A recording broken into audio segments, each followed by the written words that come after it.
마가복음 5장 18절에서 20절까지 말씀입니다. 예수께서 배에 오르실 때에 귀신 들렸던 사람이 예수와 함께 있게 해달라고 애원하였다.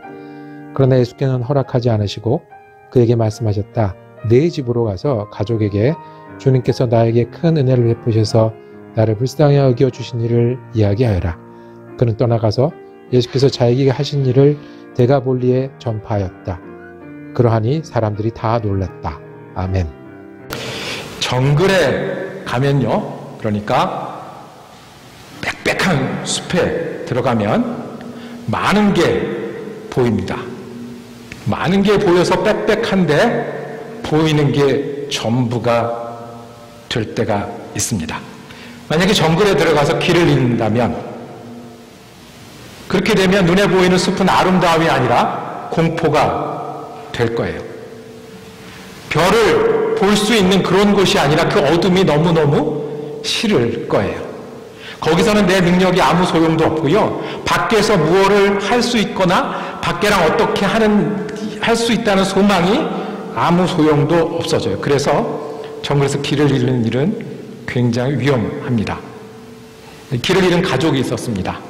처음에는 조금 어긋났어요. 그랬는데 예상하는 이렇게 가면 만날 수 있을 거야, 우리 팀을 만날 수 있을 거야 라고 가는 방향이 반대 방향으로 움직이기 시작했어요. 그때만 하더라도 소리를 질렀으면 듣고 다시 만날 수 있는 그런 짧은 거리였습니다.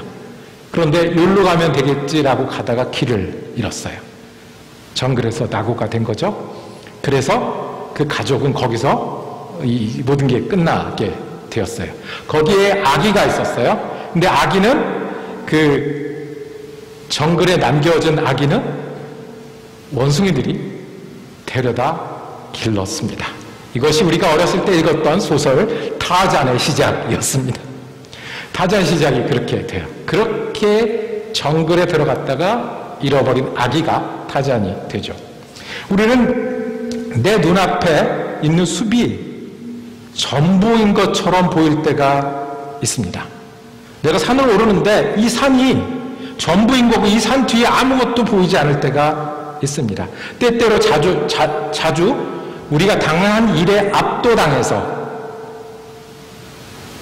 소리를 지르거나 조금 찾아가면 다시 돌아갈 수 있는데 그러지 못하고 길을 잃을 때가 많이 있습니다. 내가 무시당했는데 그게 너무 커서 다른 소리가 안 들려요. 실망한 게 있는데 그게 너무 커서 살아가는 가족도 위로가 안 돼요. 고생한 일이 있는데 그게 너무 커서 평생 그 고생이 계속 따라다녀요. 그때 그랬었지라고 생각만 하면 눈물이 나요. 그렇게 우리가 정글에서 길을 잃거나 산밖에 보이지 않을 때가 종종 있습니다. 오늘 한 사람 고백이 나옵니다. 20절 끝에 이 사람이 자기 이야기를 가서 전하기 시작을 합니다.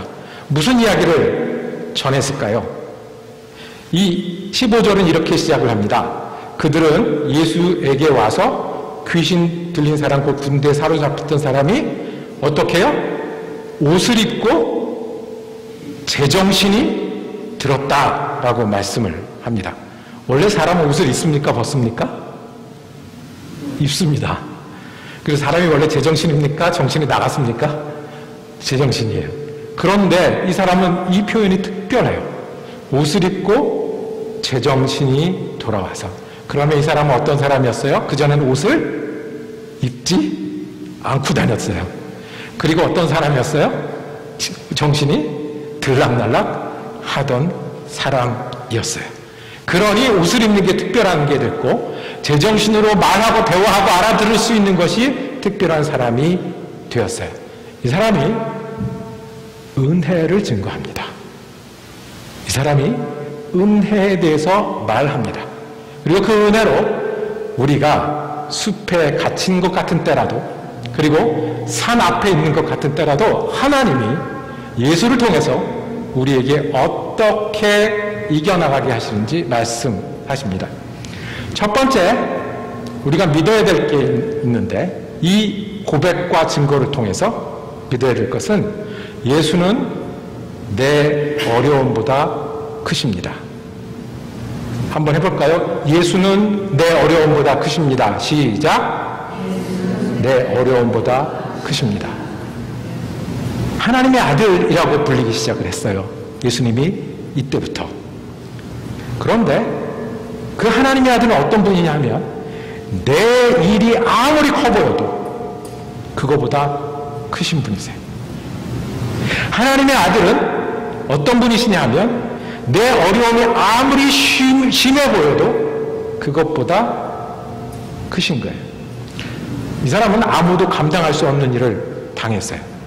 자신이나 도움을 받아서 힘을 합쳐서도 이길 수 없는 어려움을 당했어요.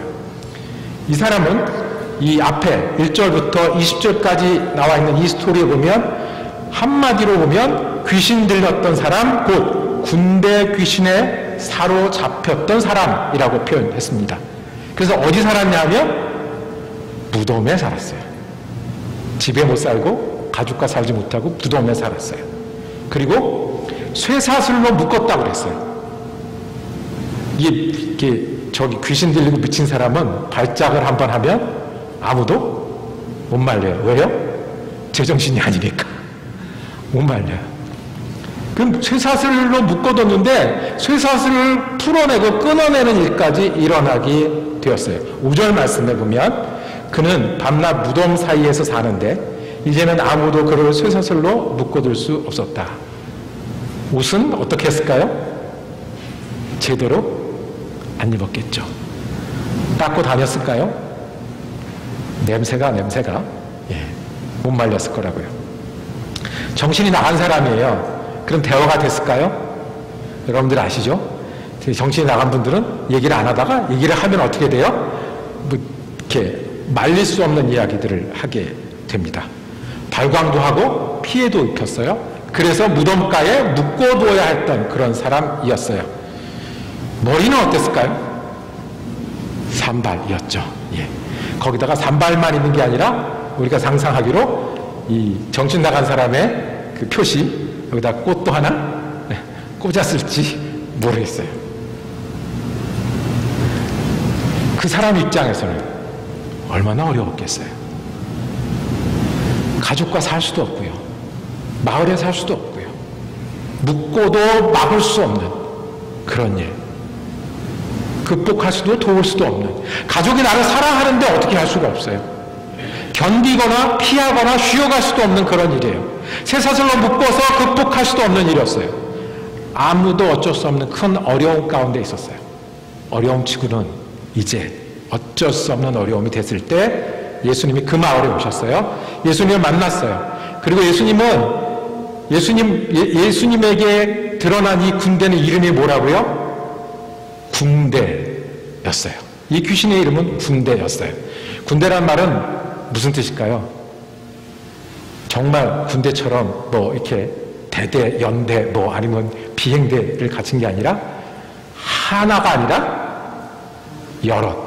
옛날에 보면 그 목사님들 말씀하실 때 그 한 명, 두 명 세고 그 다음에 하나, 둘 세는데 귀신은 그것도 아깝다고 어떻게 세요? 한 마리, 두 마리. 너무 여러 마리가 있어서 이름이 뭐예요? 군대라고 했어요. 예수님을 만났는데 예수님이 더 세요. 나가라는 한마디에 나갔어요. 그리고 나가라는 명 뒤에 이 사람은 옷을 입을 수 있는 사람이 됐고요. 제정신이 돌아와서 얘기할 수 있는 사람이 됐어요. 귀신 들린 사람 입장에서는 어떻게 할 수 없는 그 불쌍한 어려움인데 그 어려움이 예수님이라는 하나님의 아들을 만나서 달라지기 시작했어요. 그걸 구경한 사람들에게는 분명해요. 누구보다 센 거예요? 예수님이 군대 귀신보다 세신 거예요. 이 사람에게는 분명해요. 내 어려움보다 크신 분이 누구세요? 하나님의 아들이세요. 마가복음 5장의 이 말씀은 하나님의 아들이 어떤 분이신지를 우리에게 소개해 주는 거예요.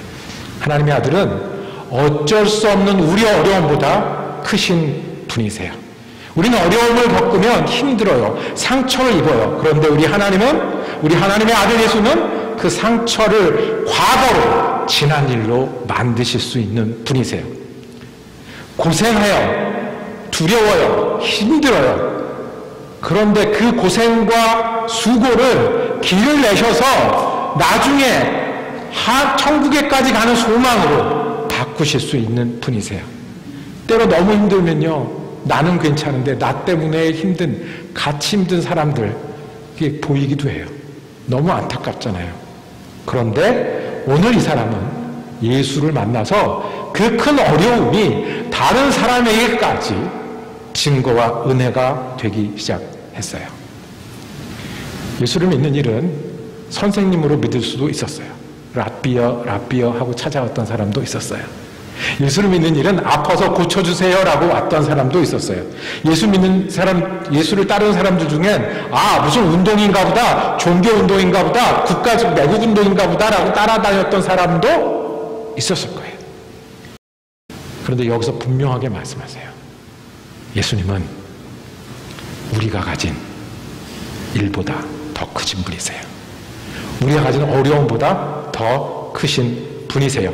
우리에게 그것 때문에 오셨어요. 그것 때문에 같이 사셨어요. 예수님이 어떤 분이 보여주시는데 하나님의 아들은 우리의 어려움보다 크신 분이시다. 이것을 믿으라고 오늘 이 사건을 우리에게 기록해 주셨어요. 그래서 믿음은요, 예수님이 군대 계신보다 크신 분인 걸 믿는 거예요. 내 얘기를 바꾸면 내 큰 일보다 더 크신 분이세요. 내 얘기를 바꾸면 내 어려움보다 예수님은 더 크신 분이세요. 그래서 한 200년쯤 전에 슐라이어 마하라는 천재 신학자 철학가는 그 많은 생각과 그 많은 교육을 하고 나서 믿음이 뭐냐 하면 절대 의존이다 라고 정의를 내렸어요. 절대 의존인데 그게 계산해서 되는 게 아니라 마음으로 하는 절대 의존인 거예요. 내가 마음을 먹고 하나님을 100% 의존하는 게 그게 믿음이다, 신앙이다 라고 말씀했어요. 왜? 하나님의 아들은 크신 분이시기 때문에 그러세요. 둘째는요, 첫 번째는 예수님은 내 어려움보다 크신 분. 둘째는 예수님은 아무리 작은 자도 소중히 여기신 분이세요. 어떤 분이시라고요? 아무리 작은 자도 소중히 여기세요. 그 중에 누구도 들어갈까요? 우리도 들어가요. 내가 되게 작은 자 같이 여길 때 있잖아요. 내가 다 망해서 아무것도 없는 것 같은 데 있잖아요. 피할 수 없는 우리의 그 막다른 골목. 아무것도 없고 소용없구나. 허무해질 때라도 주님은요, 내 마음이 중요하세요. 내 믿고 사는 게 중요하고요. 내가 어떻게 일어나는지가 중요하세요. 거라사라는 마을이라고 그랬어요. 예수님이 전도 여행하는 중에 들르셨어요. 자, 새 마을에 가시면 누구를 만나야 일이 잘 풀릴까요? 여러분들이나 저나 새 마을에 가서 뭔가를 했어요. 그럼 누구를 만나야 되겠어요? 거기 촌장이나 지도자격. 예, 우리 여름성경학교 할 때 시골 마을에 가면 이장님한테 이 닭 잡아가지고 인사했던 기억나요. 그렇게 인사할 거예요. 예수님이 새 마을에 가서 그 새로 가신 마을에 가서 일을 잘하려면 배우려고 모인 사람들이 있으면 그 사람들을 부르실 거예요. 위원회도 만들 거예요. 예수운동위원회. 그렇게 해서 그 사람들로 일을 해야 그게 효율적이고 제대로 하는 거예요. 그리고 또 실질적으로 엄마들이 중요하니까 자녀들은 엄마 말을 들으니까 엄마들 마음을 만져주는 게 맞아요. 그러면 그 순서대로 가면 이 무덤에 살고 쇠사슬에 묶여놓는 이 사람은 몇 번째쯤 만나실까요? 만날 수나 있을까요? 예수님 옆에 설 수 있을까요? 제일 만나서 효과 없는 사람. 제자들이 예수님 만나자고 줄 세운다고 하면 제일 뒤에 어쩌면 세우지도 않을 그 사람. 그 사람이 예수님을 찾아왔어요. 그리고 하나님의 아들이시니까 날 좀 내버려두고 날 좀 어떻게 하지 말고 그냥 가시라고 그렇게 얘기했어요. 예수님이 근데 제일 뒤에 설 것 같은 그 사람, 어쩌면 예수님이 만나서 가장 소용없고 효과가 적을 것 같은 그 사람을 예수님은 온전케 만들어 주셨어요. 왜요? 예수님 어려움 당하는 그 사람이 소중하거든요. 그 사람이 가족에게 돌아가는 일이 예수님한테도 소중하거든요. 그 사람이 옷을 입는 게 예수님한테 너무 바라는 일이거든요. 그 사람이 온전케 돼서 대화하고 이야기할 수 있는 게 예수님이 정말 하시고자 하는 일이시거든요. 그 다음 이야기는 우리가 아시죠? 그 군대 귀신이 쫓겨나니까 우왕좌왕하다가 어디로 갑니까? 돼지들을 흔들어 놓습니다. 그 돼지들이 이렇게 달리기를 시작해서 골짜기에 떨어져 죽습니다. 2,000마리? 그랬더니 그 마을에서 일어났던 얘기가 뭐예요? 돼지들이 죽으니까 손해봤잖아요. 그 당시에 그렇게 많은 돼지를 기르는 건 그 마을의 큰 산업이었을 텐데 손해났잖아요. 그래서 예수님 나가라고, 여기 계시지 말라고, 계속 계시면 무슨 일이 일어나지 모르니까 그렇게 얘기하지 않았습니까? 그래도 예수님은 누가 소중한 거예요? 이 한 사람. 이 한 사람 옷을 입는 게 소중하고요. 이 한 사람이 얘기할 수 있는 게 소중하고요. 이 한 사람이 가족으로 돌아가는 게 소중한 거예요. 그래서 이걸 뭐라고 설명하고 다니라고요? 이걸 어떻게 이해하고 어떻게 알려주고 다니라고요? 19절 말씀입니다. 여러분이 제가 예수님이 한 사람 고쳐서 그 마을을 떠나게 생겼는데, 그러면 이게 무슨 일이 벌어진 건지 예수님이 설명하라고 말씀하셨습니다. 19절 말씀입니다. 함께 읽겠습니다. 시작. 그러나 예수께서는 허락하지 않으시고 그에게 말씀하셨다. 내 집으로 가서 가족에게 주님께서 나에게 큰 은혜를 베푸셔서 너희를 불쌍히 이야기하여라. 이게 뭐라고 얘기하라고요? 은혜라고요. 은혜라고요. 내가 자격이 돼서 그런 게 아니고요. 내가 다른 사람보다 중요해서가 아니고요. 내가 효과적이어서 그런 게 아니고요. 예수님이 이 사람 안 만났으면 이 마을에서 어쩌면 다른 사람을 만났었을 텐데, 그럼에도 불구하고 불쌍하게 여겨서, 이 불쌍하게 여기신다는 것은 예수님이 끌어안았다는 얘기예요. 이유가 안 되고 자격이 안 되는데 예수님이 불쌍하게 여겨서 은혜를 베푸셔서 내가 온전케 되었다라고 이야기하라는 거예요. 주님이 나를 보고 말씀하셨어요. 나는 가시라고, 빨리 가시라고 소리했는데 나를 보고 말씀하셨어요. 그리고 나를 온전케 해주셨어요. 나를 옷 입게 해주셨어요. 가족에게 돌아가라고 말씀하셨어요. 왜요? 왜 당신을, 왜 무덤에 있는 너를, 왜 묶어놓은 너를, 나를 어여삐 여기셔서, 불쌍히 여기셔서 은혜를 베풀어 주셨다 라고 말씀하셨어요. 이것이 예수님이 이 고치는 사건을 통해서 우리에게 말씀하시는, 예수님은 작은 자 하나가 옷 입는 게 소중하신 분이세요.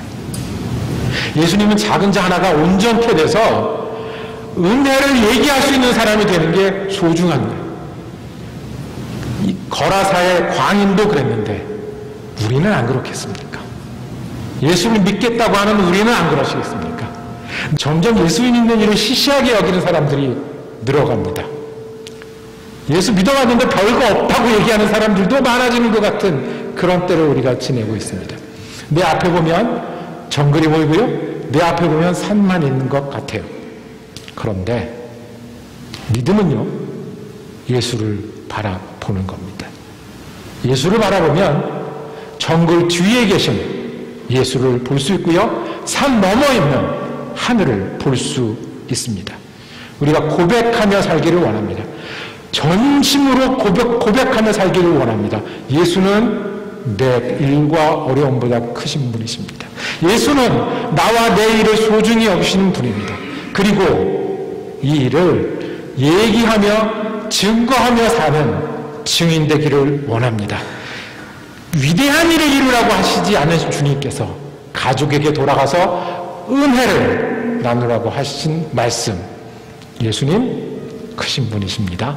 예수님 소중하게 여기십니다.